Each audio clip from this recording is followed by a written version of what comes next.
Are you just using your satin masking tape for keeping stencils and dies in place? Well, I'm going to show you today how much more versatile satin masking tape from Altenew is, and I'll show you how to use it to create these two clean and simple but really fun to create cards. I'll show you step by step both of the cards in my video today, which feature the satin masking tape paired with stamps and layering stencils to create these gorgeous one-layer cards. I have a feeling you're going to go back to this technique a lot.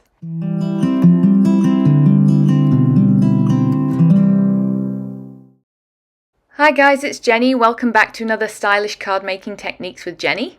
Today I'm going to be starting off using Moonrock Cardstock from Altenew. This is kind of a rustic cardstock. It's like almost a very pale grey with a few kind of speckles in it, and I really like it. It adds texture.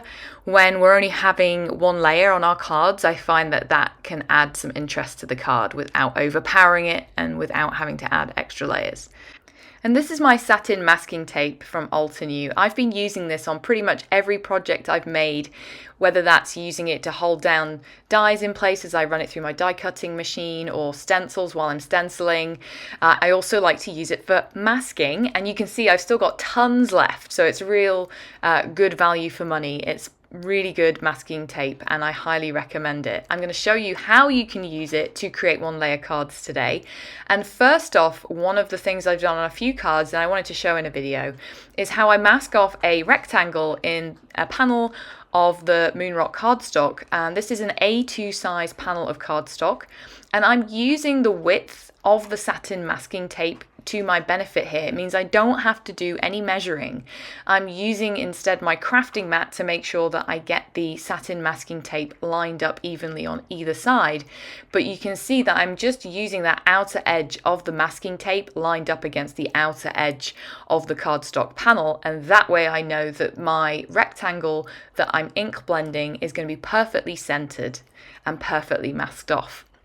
I'm starting off with a pale pink diamond crisp dye ink, which I've added with a large blending tool over the most of the rectangle, sort of fading it out towards the center.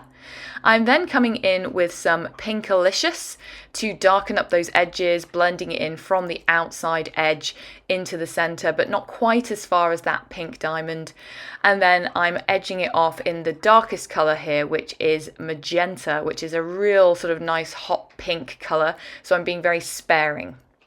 I'm then going to take it over to my MISTI without removing that satin masking tape yet. It should lift up pretty easily if you're careful off your craft mat, and then you can just place it into your MISTI, lining it up just like you would if that cardstock panel didn't have any masking tape on it. I'm going to be doing some stamping here, and I want to make sure that that image is still masked, so that's why I haven't removed my masking tape yet.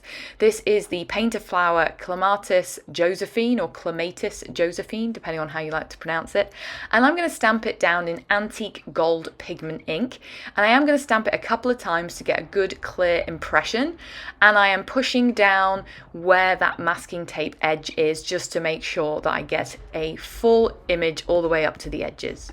I can now take it back to my craft mat and do the most fun part when it comes to masking, which is remove that masking tape. And the trick to avoid ripping your cardstock is to very carefully and slowly remove it and peel it back on itself.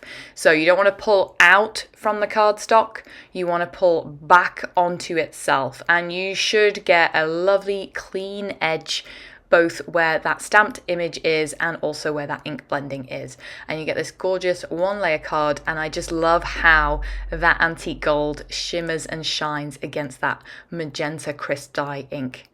Isn't it pretty? Now we're going to add our sentiment, but I didn't want to mask that. I wanted to have it peeking over the edge of our masked area. Thought that would add a little bit more interest than having it masked inside the rectangle.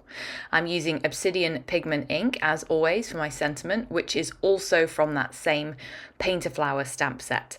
And that Paint a Flower stamp set has has 2 or 3 larger scripty sentiments and then some more basic font sub-sentiments. So I'm stamping them both individually just so I can get them lined up. And that almost finishes my card. I'm going to add a few splatters with my jet black ink spray. I like to spritz a little bit onto an acrylic block, which I have off camera here, and use an old paintbrush just to add a few splatters here and there. The larger the paintbrush, the larger the splatters, and I wanted some really fine splatters on this one. So you can see not too overpowering of that pink masked area, just a little splatter here and there. It just ties it in with that black sentiment. And then I'm simply going to finish off with some drops. These are just going to dry clear, and I will mount that panel with a tiny border around the outside edge onto a white note card to finish. For my second card, I'm going to do some masking at an angle. So I've placed my A2 panel of Moonrock Cardstock into the center of my craft mat again, lining it up as before, and then added the satin masking tape at an angle. I actually added 2 strips here to make sure that the top part of my card was protected. I haven't fully masked it off yet. I will a little bit later on. And then I'm going to come in first off with my light ink again. So I'm doing a very similar technique to start off with to create that base color.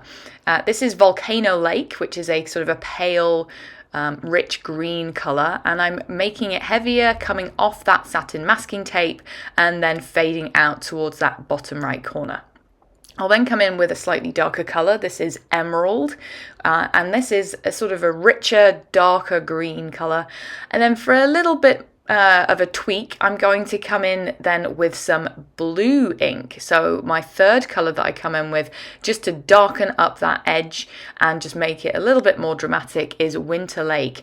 And it won't quite show as blue, but it will just add a pop of dark along that edge without being too overpowering. So it almost looks like a slightly darker green. And I like to do this technique sometimes when I'm doing ink blending. I won't always grab from the same color family. Now I'm going to be using a layering stencil set. This is the Mandala builder, and it's one of my favorite layering stencils. I love mandalas. And I'm going to start off with each stencil layer in turn and adhere it to my mat in place using some more of that satin masking tape. I'm going to be using some unusual colours over the top of green, and they're crisp dye inks, which means dye inks are translucent, so they won't necessarily show as the true colour of the ink. But I do know that when I layer over pink, dark pink on green, I get this gorgeous rich royal purple colour. And as that green fades out towards the bottom, it actually starts looking more like that true magenta colour, which was the first ink I used. I also wanted to use darker colours of inks because they'll show up better against that green background. This is Galactic Stream, and I'm coming in with that over the top of the second stencil layer. This is really easy to line up because we've got our paper in place on that craft mat, so I know exactly where I need to place it.